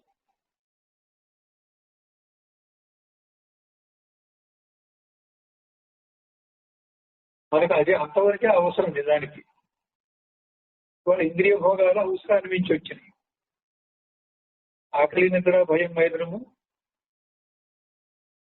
ఈశ్వరుడు మనందరూ ప్రతి జీవులకి పెట్టాడు. చలి, ఎండ, వాన అనేది శరీరానికి తట్టుకోవడానికి అవసరమే. వాటిని బట్టి ఏదో ఇబ్బందులు వస్తాయి. వీటిని మనం ఎగిరించడానికి, తట్టుకోవడానికి మనం తగిన ఏర్పాటు చేసుకుంటున్నాం. అంత చేసుకున్నా కానీ ఒక్కోసారి విపత్తు వచ్చినప్పుడు బాధపడుతూనే ఉన్నాం. జంతువులు అయితే పాపం తట్టుకుంటున్నాయి, లేకపోతే కొంతకాలానికి అవి నశిస్తున్నాయి. మనమైతే వేరే ప్రకృతి సిద్ధంగా కాకుండా ప్రకృతిని అధిగమించి జయించి దానికి తగిన ఉపాయాలతో మన బుద్ధిని, వివేకాన్ని వాడి తప్పించుకుంటున్నాం. అంతవరకు ఆగకుండా ఇంద్రియ భోగాల కోసం వేరే వేరే కూడా సృష్టించుకొని, అవసరం లేకపోయినా సృష్టించుకొని, అవి కూడా అవసరం అనే భావంలో వచ్చి అక్కడి నుంచి అవసరాలు ఎప్పటికీ తీరే పరిస్థితి లేకుండా ఎంత సంపాదించుకున్నా కానీ ఇంకా అవసరాలు అలాగే ఉంటున్నాయి. మన అవసరం తీరినా పిల్లల అవసరం తీరినా మన అవసరం కూడా దాచిపెట్టుకుంటాం. పిల్లలు లేని వాళ్ళు కూడా, సంతానం లేని వాళ్ళు కూడా సంపాదించి ఏం చేయాలో తెలియకుండా ఎందుకు కష్టపడతారో వాళ్ళకే అర్థం కాదు. అలాంటి వాళ్ళని కూడా చూసాం. మనం ఏదైనా మనం భూమి మీదకి వదిలేసిపోయేది. అందుకే ధర్మార్థ కామ మోక్షాల్లో అర్థం అంటే అవసరమైంది, కామం అంటే అవసరం లేకపోయినా నువ్వు కోరేది. అవసరాలు కనీసంగా ఉంటే దాన్ని మనం పెంచుకున్నాం. సరే, నాగరికత పెరిగింది, పెంచుకున్నది కూడా కావాల్సి వచ్చింది. అది మితంగా సరిపడా ఉంటే తృప్తి పడకుండా ఇంకా దానికి ఎంతకాలమైనా రిటైర్మెంట్ లేకుండా సంపాదించుకుంటున్నారు.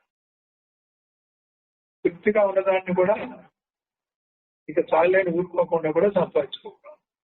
ఎంత కష్టపడతామో తెలియదు. ఈ కష్టపడి కూడా మళ్ళీ ఎంతకాలం జీవిస్తామో కూడా తెలియదు. ఇక్కడ వదిలేసిపోయేది. దీని గురించి ధనేషణ అనే మాట ఇక్కడే వచ్చింది. అక్కడ ధనేషణ, దారేషణ, పుత్రేషణ, వీటి కోసమే తాపత్రయం. అవసరమైతే వాళ్ళు కూడా అక్కర్ల, తానే కావాలి. ముందు నేనే, తర్వాత నావాడు, తర్వాత పాడేవాడు. కావాల్సి వస్తే ముందు పాడేవాడిని పంపిస్తా, తర్వాత నా వాళ్ళని పంపిస్తా, తర్వాత నేను ఉండాలంటే డబ్బు కావాలి. పెళ్ళం బిడ్డలు లేకపోయినా డబ్బు మాత్రం కావాలి. మనం ఇలా తయారయ్యాం. ఆ కారణం చేత శీతోష్ణాలు, తితిక్షాన్నప్పుడు ఈ శీతోష్ణ స్థితులు ఏవైతే ఉన్నాయో వాటిని తట్టుకోవడానికి అవసరమైతే దాన్ని ఓర్చుకోవాలి. అంటే దానికి తగిన ఏర్పాటు చేసుకోవద్దని కాదు. చలేసినప్పుడు దుప్పటి కప్పుకోవడం కానీ, ఎండగా తప్పనగా ఉన్నప్పుడు చల్లని ప్రదేశంలో కూర్చోవడం కానీ సాధ్యమైతే చేసుకుంటాం.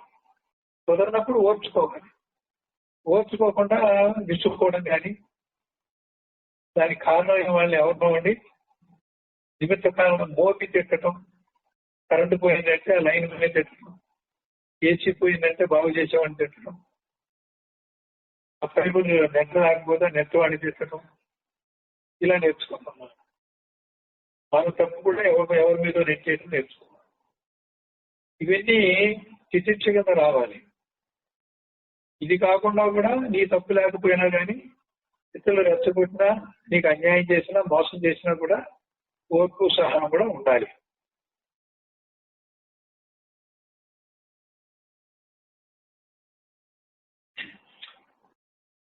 అందుకే మనకి ఈ వేదాంత గ్రంథాల్లో శీతోష్ణాది ద్వంద్వములను అనేటువంటి మాట అడగడానికి కారణం ఏంటంటే, కనీస అవసరాన్ని కూడా మనం ఓర్చుకోమంటుంటే అంతకు మించింది కూడా ఓర్చుకోలేని పరిస్థితిలో ఉన్నామని చెప్పడం.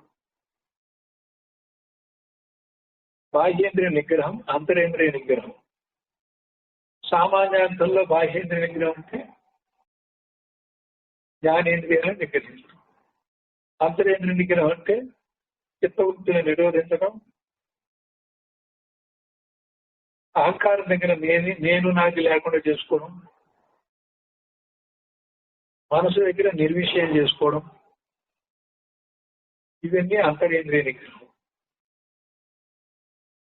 ఇవన్నీ ముక్తిని కలుగు చేస్తాయి. చిత్తవృత్తి నిరోధం యోగంతో, మనసుని నిర్విషయం చేయటం ధ్యానంతో, నేను నాది లేకపోవడం అనేది త్యాగంతో, ఓర్పు సహనము త్యాగంతో, నీ శక్తి కాకపోతే ఈశ్వరానుగ్రహంతో, గురువు దగ్గరికి ఇప్పటికే వచ్చింటే గురువానుగ్రహంతో సాధన చేయాలి. తర్వాత వైరాగ్యం అనగా బ్రహ్మ మొదలు స్థావర అంతము వరకు గల సకల పదార్థముల యందును కాకి మలము వలె అసహ్య బుద్ధియే బ్రహ్మలోక సుఖమును కూడా తృణమును వలె తుచ్చముగా చూసుటే వైరాగ్యం. స్థావరాంతము వరకు అంటే బ్రహ్మ మొదలు స్థావరం అంటే రాయి చెట్టు, జంగములంటే కదిలేది, క్రిమికేశరాల దగ్గర నుంచి జలచరాలు, వాయుచరాలు, జంతువులన్నీ కదిలేది. రాళ్ళు, లోహాలు, ఖనిజాలు, వృక్షం వరకు స్థావరాలు. ఇవి ఎక్కడ ఉన్నాయో అక్కడే ఉంటాయి. చెట్టు కదిలిందంటే గాలికి కదులుతుంది కానీ దానంతరం తను కదలదు. ఇవి స్థావరాల కింద లెక్క. అంటే రాయి దగ్గర నుంచి, చెట్టు దగ్గర నుంచి సృష్టికర్త బ్రహ్మ దాకా కూడా వేటి వల్ల నీకు ఎటువంటి భోగం వచ్చినా, బ్రహ్మలోకంలో బ్రహ్మానుభవం వచ్చిన, స్వర్గలోకంలో అనేక సుఖభోగాలు సంకల్పం మాత్రం అనుభవించిన అటువంటి అవకాశాలు వచ్చిన వాటిని కాకిరెట్టలాగా వైరాగ్యంగా తీసి అసహించుకున్నట్లుగా పడేయాలి. రామకృష్ణ పరమహంసని పరీక్ష పెట్టడానికి ఎవరు ఆయన పడుకునేటువంటి మంచం మీద పడుపు కింద దిండు కింద ఒక 5 రూపాయలు ఏదో డబ్బులు పెట్టారు. ఆ పడుకుంటే ఆయనకి నిద్ర పట్టలేదు. లేచి కూర్చొని బట్టలు దిండు అన్ని దిగితే 5 రూపాయలు కింద పడతాయి. లోపల పారిస్తే హాయిగా పడుతున్నారు. అంతటి వైరాగ్యం ఉంది ఆయనకి.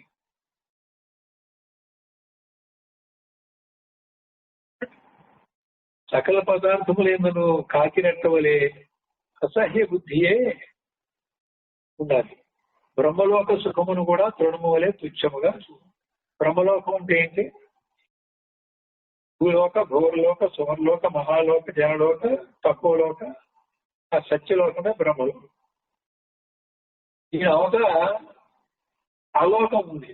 అలోకం అవతల నీకు అవసరమైనటువంటి మోక్షం అనేది అక్కడ ఉంది. కాబట్టి అది కావాలంటే ఈ లోకాలన్నీ కూడా, లోకానుభవాలు కూడా నీకు ఎంత సుఖాన్ని ఇచ్చినప్పటికీ కూడా దాన్ని అసహ్యంగా అక్కర్లేనిగా చూసేటువంటిది వైరాగ్యం. 72వ శ్లోకం.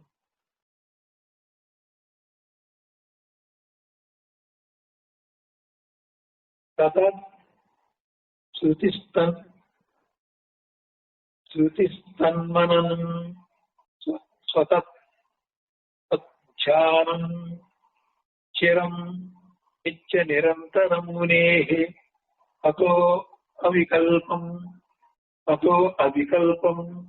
పరమేచ్ఛ విచ్చానిహైవ నిర్వాణ సుఖం సమృచ్ఛతి. తతశ్రుతిస్తన్మరణం స్వతత్వధ్యానం చిరం నిత్య నిరంతరం మునేః తతో వికల్పం పరమేచ్ఛ విచ్చానిహైవ నిర్వాణ సుఖం సమృచ్ఛతి. పద విభజన. తతః శృతి తన్మరణము స్వతత్వధ్యానము నిత్య నిరంతరం మునేః తతః అవికల్పం పరం ఏచ్ఛ విద్వాన్ ఇహ ఏవ నిర్వాణాసుఖం సమృచ్ఛతి. టీకా. తతః అనంతరము శృతి శ్రవణము తన్మననం ఏదైతే విన్నావో విన్నదాన్ని మననము, శ్రవణము చేసిన దానిని మననము చేయుట. శ్రవణము శ్రోత్రేంద్రియంతో చేస్తాం, మననము మనస్సుతో చేస్తాం. తతః ఆ తరువాత చిరం బహుకాలము నిత్య నిరంతరం ఎడతెరిపి లేకుండా తైలధారలాగా స్వతత్వజ్ఞానం. స్వ అంటే నీ తత్వజ్ఞానం. నువ్వే పరమాత్మ కాబట్టి పరమాత్మ తత్వజ్ఞానం, ఆత్మ యొక్క తత్వ స్వరూపము యొక్క ధ్యానం, స్వస్వరూపము యొక్క ధ్యానం, ఆత్మాకారముగా ఉండుట.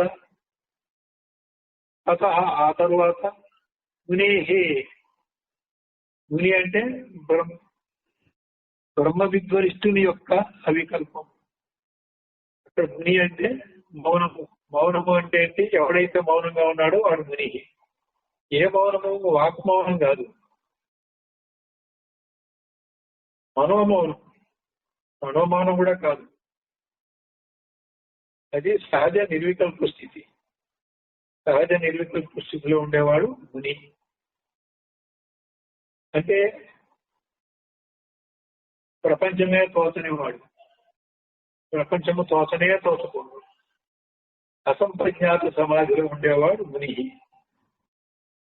ప్రపంచం తోచని వాడు ఎవడంటే విదేహముక్తుడు. జీవన్ముక్తుడు కూడా ప్రపంచం తోస్తుంది, అసంగంగా ఉంటాడు. బ్రహ్మవిధుడికి, విద్వరుడికి, విద్వనీయుడికి ప్రపంచం తోస్తుంది, విద్వనిష్ఠుడికి ప్రపంచం తోచదు. ఆ నాలుగో వాడైనటువంటి బ్రహ్మవిధుడు, బ్రహ్మ విద్వరిష్ఠుడు ఎవడైతే ఉన్నాడో అతడు విదేహముక్తుడు, అతడు ముని. అతనికే ప్రపంచం తోచదు, శరీరము తోచదు, అందుకే విదేహుడు. అవికల్పం భ్రాంతి లేని పరవస్తువును ఏచ్ఛా పొంది విద్వాన్ జ్ఞానియగు వాడు ఇహైవ ఈ లోకములందే నిర్వాణ సుఖం మోక్ష సుఖమును సమృచ్ఛతి పొందుతున్నాడు. మన ఎప్పుడూ కూడా నిర్వాణము, మోక్షము అలా 3 పర్యాయ పదాలు చెప్పాము, అప్పుడు వివరించాం. నిర్వాణం అంటే నిష్ప్రపంచం, నిష్ప్రపంచంగా ఉండటమే నిర్వాణం. అయితే నిర్వాణ తర్వాత నీవైన చైతన్యం ఉంటుంది కాబట్టి నేననే చైతన్యాన్ని అనుభవించడాన్ని ఆమస్మి అంటారని కూడా చెప్పాను. ఆమస్మి అనే అనుభవంలో ఉన్నవాడు నేను అనే చైతన్యం, బ్రహ్మ చైతన్యం ఒకటేనే తత్వమసి వాక్యంతో సమన్వయం చేసినప్పుడు వాడు బ్రహ్మైవ అహమస్మి అవుతాడు. అది సంగతి. ఇవన్నీ కూడా మోక్షాలే. నిర్మాణం కిందది అహమస్మి ఇంకా పైది, బ్రహ్మైవ అహమస్మి ఇంకా పైది, అహం పదార్థం ఇంకో తర్వాత ఏదైతే ఉందో ఆ పరమపదం ఆఖరిది.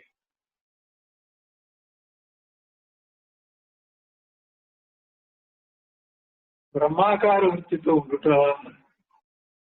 గురు ద్వారా వేదాంత శ్రవణం చేయుట, దానిని మనస్సును మననము చేయుట.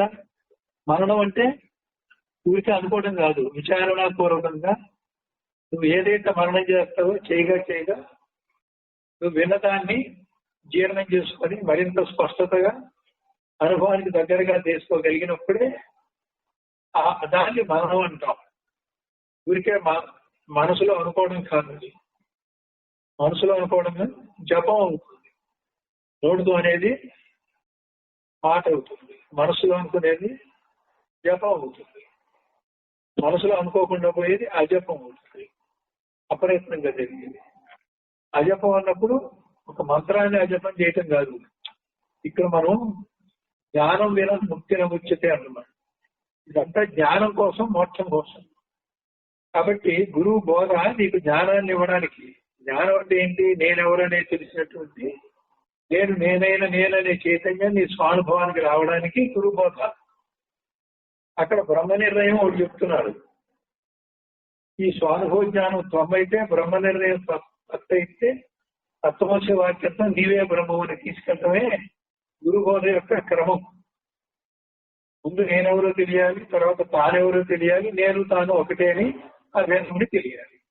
తాను అనేది పరబ్రహ్మము, నేననేది నేననే చైతన్య స్వానుభవం.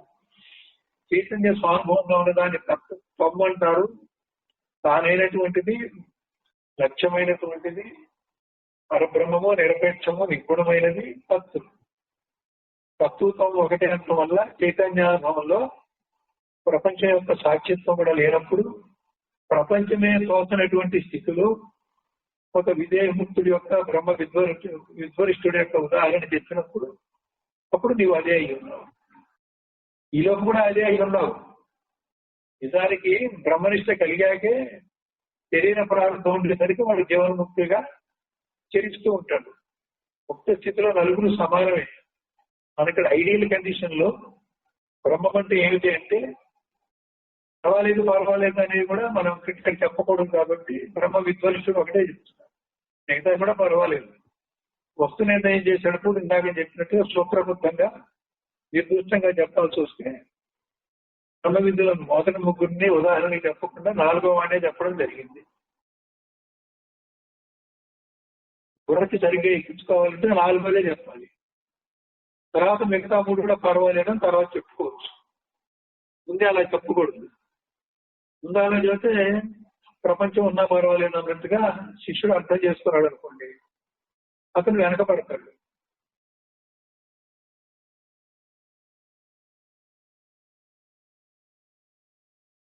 వీనిచే ముని పొందినట్టు భ్రాంతి రహితముకు పరవిజ్ఞానమును ఈ మననశీలుడును పొందుతున్నాడు. చూసారా, భ్రాంతి రహితమైనటువంటి పరమైనటువంటి విజ్ఞాన స్వరూపుడు పరబ్రహ్మ ఎవడైతే ఉన్నాడో ఇక్కడ శిష్యుడు కూడా అదే పొందుతున్నాడు. దాంతో సమానంగా పొందడం త్వమైనప్పుడు, అది అన్నప్పుడు తత్వ అయినప్పుడు దాన్ని ఇది పొందితే అది పొందినట్లే అయింది. అట్టి నిర్వికల్ప జ్ఞాని ఈ జన్మ ఎందే నిర్వాణ సుఖమును అనగా నిత్య సుఖమును పొందుతున్నాడు. నిర్వాణ సుఖం వేరు, బ్రహ్మానందం వేరు, కొంచెం తేడా. నబోధ పరమం సుఖం శ్రీ సద్గురూపదేశ రూపబోధ కన్నా వేరే. నబోధ పరమం సుఖం శ్రీ సద్గురూపదేశ రూప బోధ కన్నా వేరే సుఖకర్మ అగునది లేదు.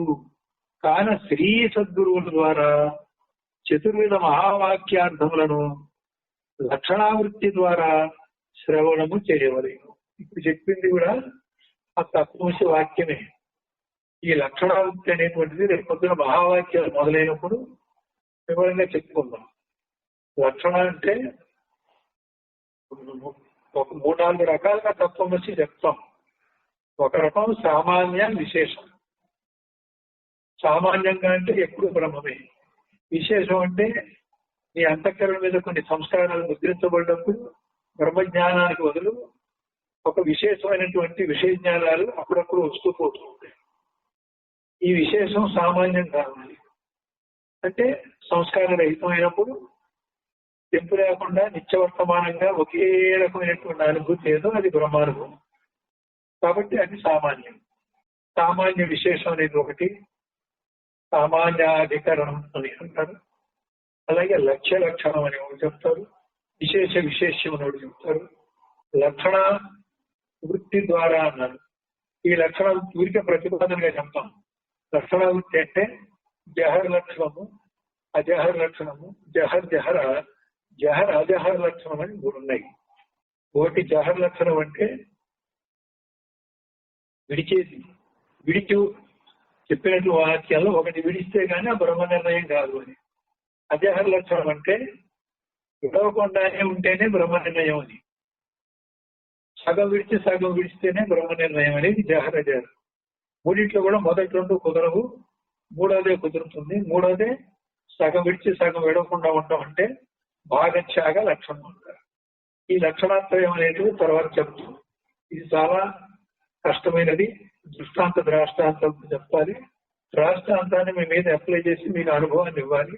ఇచ్చినప్పుడు ఆ తత్వమస్య వాక్యార్థం అనేది మనం అనుభవంగా మారుతుంది. కాబట్టి మహావాక్యాల దాకా వచ్చినప్పుడు దీని వివరణ చెప్తాం. ఇక్కడితో ఈ 72 శ్లోకాలు అయినాయి. 9 అయింది. రేపు 73వ శ్లోకం మొదలు పెడదాం.